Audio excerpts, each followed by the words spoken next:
अस्सलाम वालेकुम, welcome back to Innovate IT Zone. I am Umme Habiba और आप लोगों का हम ये सीरीज़ चला रहे हैं मैथ की, लीनियर अलजेब्रा की। तो इसमें हम लोग आज डिस्कस करेंगे डायमेंशंस को। डायमेंशंस क्या होती हैं? तो बेसिकली डायमेंशंस के बारे में कोई भी एज इट इज़ क्वेश्चन नहीं है, तो हम लोग इसमें डायमेंशन और बेसिस यानी इसके अंदर दो कंसेप्ट पढ़ेंगे। एक हमारी डायमेंशंस क्या होती हैं और दूसरी इसको फाइंड कैसे करते हैं बेसिस सेट के थ्रू। ठीक है, तो डायमेंशन बेसिकली क्या होती हैं? समटाइम्स हमें इस तरह का क्वेश्चन गिवन होता है ना, रियल नंबर इसके ऊपर क्या है 4, तो ये 4 क्या होगी, यानी जितनी भी इसकी डिग्री होगी या हमारे वेक्टर, ये हमारे पास क्या है, एक वेक्टर स्पेस है रियल नंबर्स का, तो इसके ऊपर जो डिग्री होगी तो हमारे पास क्या होगी, ये डायमेंशन होगी। अगर मेरे पास R2 आता है इस तरह से, यानी वेक्टर स्पेस के ऊपर डिग्री 2 है, तो मतलब क्या होगी, इसकी डायमेंशन 2 होगी और ये 2D वेक्टर स्पेस होगा। ये 4D वेक्टर स्पेस है। इसी तरह अगर Rn आएगा तो मतलब ये ND है, यानी मल्टीपल डायमेंशनल जो है वो वेक्टर स्पेस होता है। तो डायमेंशन का बेसिकली यही कॉन्सेप्ट था, इसके अंदर और कुछ भी नहीं है। बस ये बताना है कि वेक्टर स्पेस की जो डिग्री होती है वो हमारे पास क्या होती है, वो डायमेंशन होती है। उसके बाद हमारे पास है how to find the basis set. तो इसके लिए आप लोगों ने स्टेप्स याद कर लेना कि बेसिस सेट, अच्छा बेसिस भी डायमेंशंस को ही रिप्रेजेंट कर रहे होते हैं बेसिकली। अब हम इसमें यही देखते हैं कि क्या हमने जो सेट्स निकाले हैं क्या वो हमारी डायमेंशंस के अकॉर्डिंग है। ठीक है, तो इसमें हम लोग क्या करते हैं, इसका स्टेप 1 देखें। सबसे पहले तो हमें वेक्टर्स जो हैं वो गिवन होंगे। ठीक है, स्टेप 1 ये है कि उन वेक्टर्स के थ्रू हमने लीनियर कॉम्बिनेशन बनाना होता है। अब मैंने इतनी वीडियोस बनाई हैं, इससे पहले हम लोग जितना भी काम करें सबके अंदर लीनियर कॉम्बिनेशन ही तो बना रहे हैं हम लोग। बेसिकली वेक्टर स्पेस में यही तो कर रहे हैं हम लोग, लीनियर कॉम्बिनेशन बनाते हैं। अभी तक तो आपकी बहुत अच्छी प्रैक्टिस होगी। हमने लीनियर कॉम्बिनेशन बनाना है, उसको इक्वल टू 0 कर देना है। जब हम इक्वल टू 0 कर देते हैं तो मतलब क्या होता है कि ये होमोजीनियस सिस्टम की फॉर्म में आएगा। फिर हम इस होमोजेनियस इक्वेशन पे हम क्या करते हैं, जब हम ये बना लेते हैं फिर हम उसको ऑगमेंटिक मैट्रिक्स के अंदर कन्वर्ट करते हैं। उसके बाद हम लोग स्टेप 3 में क्या करते हैं, रो ऑपरेशन अप्लाई करते हैं इसको एचेलन या रिड्यूस एचेलन फॉर्म में कन्वर्ट करने के लिए।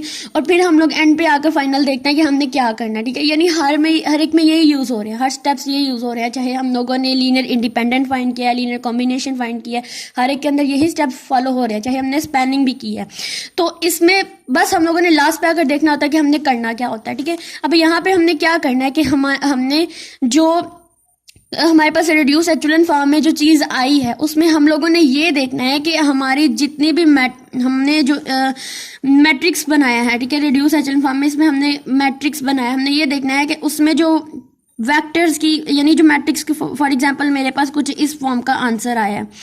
ठीक है, इस तरह से,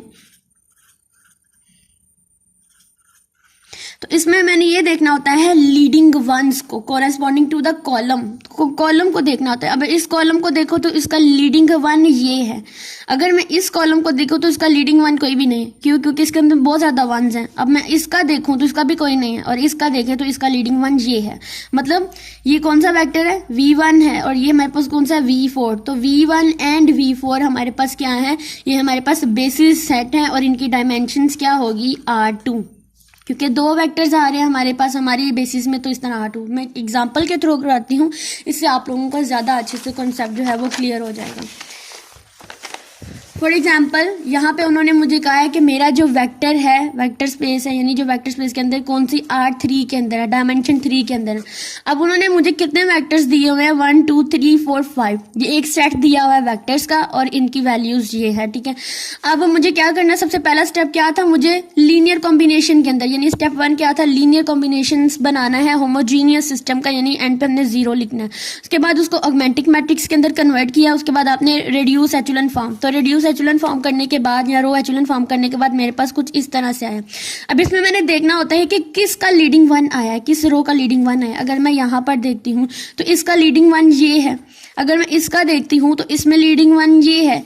अब इसका देखती हूँ तो उसका लीडिंग वन कोई भी नहीं है। क्यों नहीं है कोई? क्योंकि देखो यहाँ पर अगर मैं इस रो की बात करती हूँ तो इसका लीडिंग वन तो ये है और इस वन का लीडिंग वन ये है। रो के हिसाब से भी देखते हैं और कॉलम के हिसाब से, लेकिन कॉलम के हिसाब से ज़्यादा देखना पड़ता है।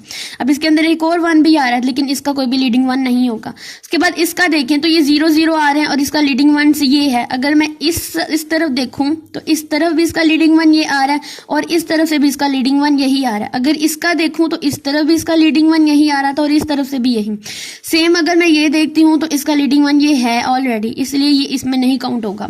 तो हम लोगों ने क्या करना है, हमारे पास ये कौन सा है, V1 है, V2, V3, V4 and V5। तो हमने देखना है V1, V2 एंड V4 जो है इनके लीडिंग्स 1 आ रहे हैं। तो इसका मतलब ये हमारे पास जो वेक्टर एग्जिस्ट कर रहा है वो 3 डायमेंशन के अंदर ही एग्जिस्ट कर रहा है, क्योंकि 3 वेक्टर्स आ रहे हैं। तो इसका मतलब क्या हुआ कि number of vectors in basis set is equal to the dimension of the vector space. तो हम लोग इस तरह से हम लोग बेसिस को निकाल लेते हैं।